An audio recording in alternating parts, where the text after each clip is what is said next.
नमस्कार।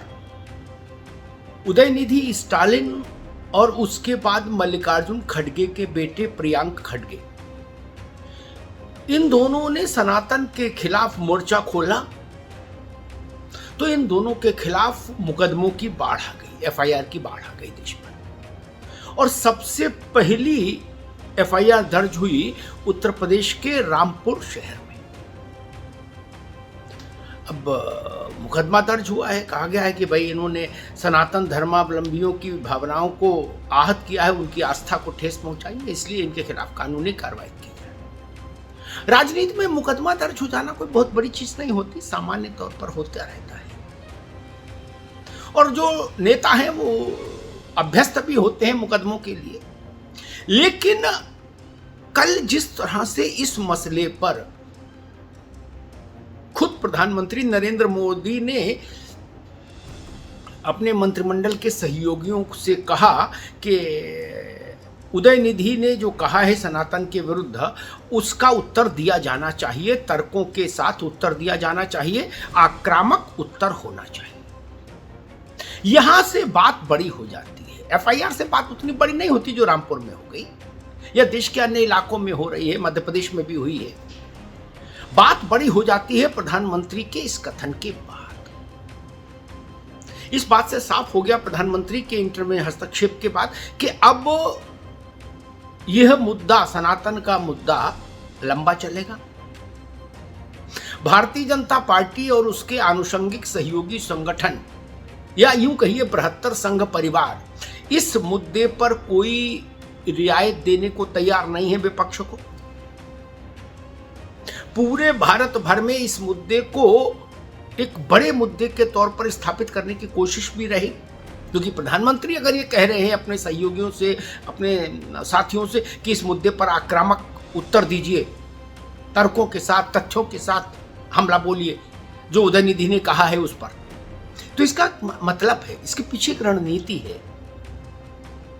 सनातन की आस्था, सनातन के सिद्धांत, सनातन का गौरव एक पक्ष, सनातन के विरोध में खड़े विचार, सनातन के विरुद्ध खड़े राजनेता और सनातन के विरुद्ध खड़े राजनीतिक दल एक दूसरा पक्ष।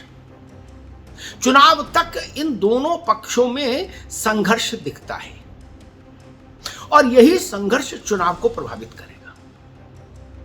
असली मसला ये है, उदयनिधि ने भी कोई इसलिए नहीं कहा कि सनातन के विरुद्ध कि उनके मुंह से अचानक निकल गया, नहीं, वो जिस सेमिनार में गए थे उस सेमिनार का विषय ही ये था, सनातन का उन्मूलन। इसका मतलब वो सोच समझ कर गए थे इस विषय की सेमिनार को संबोधित करने, और इसीलिए बाद में उन्होंने 2-3 बार जब वो सार्वजनिक तौर पर सामने आए तो उन्होंने सवालों के जवाब में कहा कि मैं अपनी बात पर कायम हूं। इसका मतलब स्टालिन और स्टालिन का परिवार इस बात पर कायम है कि जो उसने सनातन के विरोध में कहा वो ठीक कहा। अब स्टालिन को शायद ही लगता है कि इससे उनको वोट का लाभ हो सकता है, जैसा कि उनके पिता को होता रहा, करुणानिधि साहब को। होगा नहीं होगा अलग बात है, लेकिन स्टालिन मान रहे हैं कि उनको नुकसान नहीं, क्योंकि उनको तमिलनाडु के बाहर चुनाव में जाना नहीं, तमिलनाडु के बाहर से उनका कोई लेना देना नहीं। लेकिन मुश्किल ये है स्टालिन के लड़के के खिलाफ या स्टालिन के खिलाफ या खड़गे के खिलाफ जब भारतीय जनता पार्टी देश भर में हमले करेगी, तीखे शब्दवाण चलाएगी, तो उससे राजनीतिक तौर पर आहत कौन होगा? अधिकांश जगह कांग्रेस या कुछ जगहों पर उसके सहयोगी दल, समाजवादी पार्टी जैसे और दूसरे दल, उनके लिए संकट हो जाएगा। करुणानिधि के परिवार का कुछ भला बुरा ना भी हो तमिलनाडु में, लेकिन यहां तो समस्या हो जाएगी उत्तर प्रदेश में, और शायद रामपुर में मुकदमा भी इसीलिए दर्ज कराया गया। अब उत्तर प्रदेश और सनातन का विषय, योगी आदित्यनाथ की अगुवाई में यहां सरकार चल रही, आप सोच सकते हैं कैसा एक संयोग बनता है,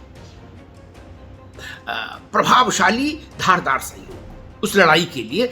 और फिर भाजपा के पास राष्ट्रीय स्वयंसेवक संघ है, विश्व हिंदू परिषद है, उसके तमाम आनुषंगिक संगठन हैं। आपने देखा होगा कि अभी अखिल भारतीय संत समिति सामने आई, अभी अखिल भारतीय अखाड़ा परिषद ने इस विषय पर एक अपनी लाइन तय की है कि हम इसका विरोध करेंगे और देश भर में विरोध करेंगे। अब अखाड़ा परिषद हिंदू धर्म की एक बड़ी संस्था है, एक नियामक संस्था है। ये अखाड़ा परिषद आप मानकर चलिए कि एक तरह की अपीलेट कोर्ट है साधु सन्यासियों की हिंदू धर्म में। वो संस्था भी इसके खिलाफ खड़ी हुई है और सब मिलके इस मसले को एक नई धार, एक नया तेवर देना चाहते हैं। और भाजपा इस बात को अच्छे से समझती है कि गांव में इस मुद्दे का असर दिखेगा। बहुत बड़े शहरों में हो सकता है बहुत ज़्यादा असर ना दिखे, लेकिन गांव में जब ये बात जाएगी, सरल शब्दों में जाएगी कि भाई INDA वाले लोग जो हैं वो सनातन को ख़त्म करना चाहते हैं, सनातन मतलब हिंदुत्व को ख़त्म करना चाहते हैं, जब इस ढंग से ये बात जाएगी तब उसका असर राजनीति पर पड़ेगा, वोट नीति पर पड़ेगा। और अभी राजस्थान, मध्य प्रदेश, छत्तीसगढ़ में चुनाव भी है और उसके कुछ ही दिनों बाद देश की लोकसभा के लिए वोट पड़ेंगे। तो कुल मिला के जो उत्तर प्रदेश में FIR से सिलसिला शुरू हुआ और उसके बाद अचानक से कल प्रधानमंत्री जी ने जो एक तेवर दे दिया इस पूरी लड़ाई को कि नहीं, स्टालिन के बेटे ने जो कहा है सनातन के विरुद्ध, उसका प्रतिकार होना चाहिए, उसका कड़ाई के साथ उत्तर दिया जाना चाहिए, लेकिन तथ्यों के साथ। वहाँ से ये बात समझ में आती है कि अब लड़ाई आर पार होगी सनातन के मुद्दे पर। और जब लड़ाई सनातन के मुद्दे पर होगी तो आप जान सकते हैं कि जो संख्या का संतुलन है वो किधर रहेगा। इस देश का बहुसंख्यक या यूँ कहिए कि 80-85% आबादी का हिस्सा जिस दर्शन को मानता है, जिस जीवन व्यवस्था शैली को मानता है, वह हिंदुत्व है, वह सनातन है। उसके विरोध में अगर कोई प्रियंक खड़गे या कोई इस उदयनिधि खड़ा होता है तो स्वाभाविक है वो अब उसको भी नुकसान राजनीति में और उसके संगी साथियों को भी नुकसान। मुझे लगता है कांग्रेस के लिए, सपा के लिए, बाकी दलों के लिए सबसे ज़्यादा चिंता की बात यही है कि हम तो डूबेंगे सनम, तुमको भी ले डूबेंगे। ऐसा काम कर दिया है स्टालिन के साहबजादे ने, उदयनिधि ने और मल्लिकार्जुन खड़गे के साहबजादे प्रियंक खड़गे ने। तो इस पर नज़र रखिए कि भारतीय जनता पार्टी इस लड़ाई को और कितनी धार देती है और कहाँ तक ले जाती है। धन्यवाद।